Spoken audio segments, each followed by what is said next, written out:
ilgarilari ichimlik suvida salkam 1 kilometr, 1,5 kilometr, ba'zi bir xonadonlar 2 kilometrlab eshik aravalarda, kalaskalarda, pilaklarda toshib ichardik. O'sha yerda soatlab ochilib turardi. Ertalab ketgan odam abitda kelardi.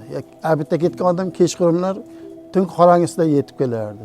Muhtaram yurtboshimizning tashabbuslari bilan har chiqishlarida aholi xonadoniga kir, qadam qo'yib kir, urgan, uni ahvoli qanaqa, yashash qanaqa deb har chiqishlarida minbarlarda ta'sir berishyapti. Ichimlik suv kirmagan xonadonlarga ichimlik suvi olib kirish masalasi bo'yicha juda ko'p yaxshi topshiriqlar berishdi, yaxshi ishlarni amalga oshirishdi.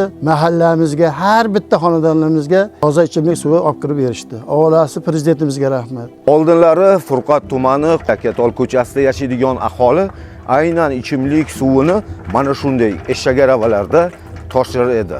Bugun esa bu holatlar albatta tarixda qolgan. Mazkur hududning har bir xonadoniga toza ichimlik suvi kirib keldi. Bizda hozirgi farzandlarimiz, bizdan keyin kelajagimiz, yoshlar, nabiralarimiz, bizdan keyin nabiralar, evara-chevaralarimiz Xudo xolasa endi suv tashga muhtoj bo'lmaydi.